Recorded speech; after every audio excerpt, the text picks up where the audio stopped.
the off-season been for you? How's College Station treating you so far? College Station is treating me really well. Everyone is so genuine and so just earnestly willing to help and do whatever they can to support our family, to support our staff, to support the program, and that's really, really been amazing to see. The off season has been busy. It's been really good when I've been here. Obviously, I've been away a lot this summer. I had 2 stints with USA Basketball that were great experiences for me personally and for our program. Just the things that I could bring back from being, having those experiences. So we've had a really busy off season. We have really challenged our players to just be consistent, to work on being consistent and bringing your best effort every single day. So it's been really fun to watch their journey. We still have a long way to go, but to see where we are now compared to where we were in April when we first showed up, they have really matured. They are working on putting those pieces together and just being better today than they were yesterday. And in the era of the transfer portal, a lot of girls decided to stay and play for you. Just how did that make you feel, and what was your message to them? We had a conversation when I first got here, and I'm very honest. I was very transparent about, what the expectation is here, what the standards are going to be. Obviously, there's a lot of rich tradition here already, so we want to enhance that and just do whatever we can to build championships. And so that's the mentality every day. It's going to take a lot of work, and this is what you're signing up for. And if that's not what you're signing up for, then you do have a transfer portal opportunity. And fortunately, they all wanted to stay, and I think that really speaks to who they are more than it speaks to me. It speaks to that they want discipline, they want structure, they want to win. They came to Texas A&M to do all of those things, and they want to have an opportunity to do that. If you could describe maybe your system or your culture, how would you describe it? On the floor, we want to play fast. We want to get up and down the floor, play at a high level, share the basketball, and highlight our players, put them in the best position possible to score and to win games. Defensively, we get after it. We're really aggressive. We want to turn you over and just make it really hard for you to score. What we want you to see when you come watch us play is a team that looks disciplined, that plays really hard, and that plays for each other. Off the floor, our culture and our philosophy is that you are who you are. One place is who you are everywhere, right? So it is to be your best academically, compete for championships, and serve our community. And everything about who we are as a program and as people revolves around those 3 philosophies. I know it's early and it's just your first year, but do you have any goals? What our goal is to be better today than we were yesterday. What we talk about is dream big and focus small. I think if you were to ask every team in our league what their goal was, they would say to win the SEC championship. So if everybody's goal is the same, then is it the goal or is it the process? So right now we are all about the process. We are not talking about, this is the goal we have. Now we have goals academically, we have goals off the floor, but on the floor, our goal is to be consistent and to be better today than we were yesterday. Cindy mentioned that your word this year is becoming. Mm-hmm. What does that mean? We are evolving and growing into who we are. We haven't arrived. We're not there. We're the second youngest team in the SEC.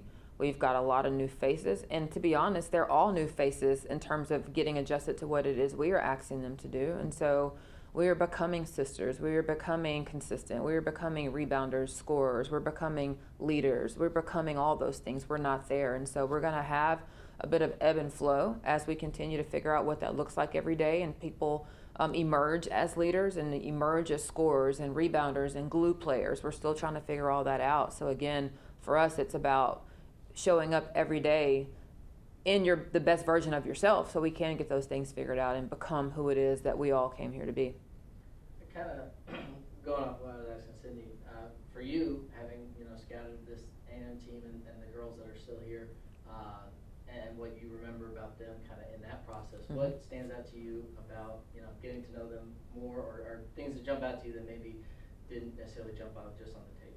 Well, the first thing I'll say is, as people, they are wonderful young women. Like, I'm so excited about who they are as people and the goals that they have in terms of what they want to do at Texas A&M, off the floor, on the floor as well. But they're great people, and that's the biggest thing. You want to surround yourself with really good people, and so we have that piece figured out.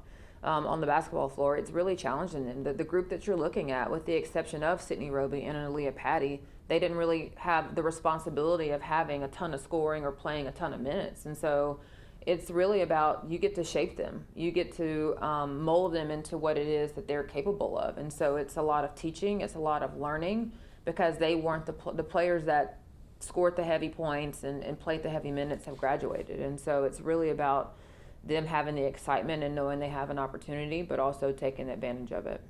How do you go about that? Like you said, you're not necessarily encouraging people to play outside themselves and force the issue when it's not there, but kind of being willing to evolve and being open to that. How do you kind of help them try to navigate that of maybe taking a bigger size role? Well, I think the first thing is it takes all of us, right? Whether you play 2 minutes, no minutes, 40 minutes, 20 minutes. We're practicing every single day. There's a responsibility and an expectation to be your best. And so it takes all of us. And you've got to be bought into that before you can do anything else. Once we get them to understand that, it's about showing it to them on film and understanding what puts them in the best position to help us. Whether that's being a great rebounder, being a great defender, being a great scorer, being a great catch and shoot 3-point shooter, whatever those things are. So it's having clearly defined roles for everyone on the team so that they're not playing outside of themselves and trying to do something that they're not capable of. Going off of Morgan's question earlier, how does this final roster, the way the chips fell, compare to maybe your initial coming into the program and kind of thoughts of, okay, because I imagine, anytime you take over a new program, just piecing all things together, as you mentioned in the transfer portal era, just how that lined up, and maybe people you thought you might be able to get here weren't sure they did, or people that stayed, or how did that all shake out compared to your initial expectations? The expectation is who's here is supposed to be here, right? I don't think we walked into it thinking it has to look this way or we've got to have this person. When we decided to come here, we knew it was going to be a process, and we are about building it the right way, and that's not a quick fix. We don't just go into the portal and grab whatever's available. It's got to be the right fit. We are really big on culture and who you are as a person, and that's the determining factor whether you're on the roster or not. So who we have is who we're supposed to have. Everyone standing in that circle is who we wanted and is here for a reason, and that's what we're working with, and that's who we are, but challenging to become who we need them to be. And I guess specifically for the girls that you had in Georgia, and you recruited while you were there, that you were able to bring over here, just what was that process like after you had this job, and just kind of opening their eyes to this program and getting them to come? You know what? Thank God it was a very seamless process. When it was announced that I obviously took the job here, I called them as I talked to every one of our players at Georgia just to let them know what was happening. And then after obviously going through the compliance process of when we could speak to them on the phone and when we couldn't, it was very clear that they had no hesitation in saying, that they were coming here as well. So there was a bit of a lag in that because once you obviously take a job, there's a point where you can't have communication with, other players if they've already signed. And so we had to get through that initial piece of it, but there was no hesitation from them or their families in terms of they wanted to be with our staff and with us. And that, again, speaks to how intentional we are in making sure it's the right fit. They had no hesitation. And then finally, you touched on it earlier, just your experience with the World Cup earlier this summer. How does that help you as a coach, and what are some things that you take away from those experiences for your personal development beyond just the exposure for yourself in the program and that aspect of it?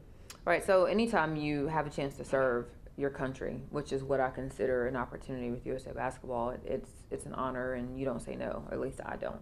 And to be around Cheryl Reeves, who is a legendary coach in the WNBA, has won several world championships and has coached some of the best players in the WNBA, to learn from her, to be around Mike Thibault, who's also won championships, coaches and has coached some of the best players in the world, and Carol Lawson, who is an Olympian herself and is a really good coach at Duke and is a rising star in our profession. To be around them every single day and to just bounce ideas off of them, to learn from them, it just elevates you. And so you want to be around people who challenge you, who you can learn from, who you can, help share ideas with. And the young ladies on the team were absolutely amazing. You talk about the air being thinner up there for a reason. There's a reason why that is the best of the best. They're elite in everything they do, from how they show up to practice, what they eat, how they rest, how they hydrate and take care of their bodies. Just, first class all the way around. So it was a wonderful experience. We obviously have players on our roster who want to be a part of USA Basketball. They've been a part of USA Basketball in the past at the junior national level, and they have aspirations of being on the national team and being Olympians. And so to have that experience and to be able to come back and say firsthand, this is what it looks like. That is not what it looks like. And if this is what you want to do, we've got to change some things, and you've got to step it up, because that's not going to get you where you want to go. So it's been great to be able to bring those nuggets back to our program. SEC Media Day is coming up. Brandon mentioned it's the first one in person for a while. Just how excited are you? I guess Yeah. it's the first step entering the season. I'm really excited. You know, we've had it over Zoom the last 2 years, and so to go back to Birmingham and to be in that environment is going to be really good. I'm excited for our Aaliyah and Sydney to have that experience before they graduate. I think that's the biggest thing. Like, as a student athlete, to be able to go and have that experience in person, there's nothing, you know, compared to it. I remember when I was able to do that as a player, and so I'm really just excited for them to be able to go and experience that live and have, you know, them be in that environment.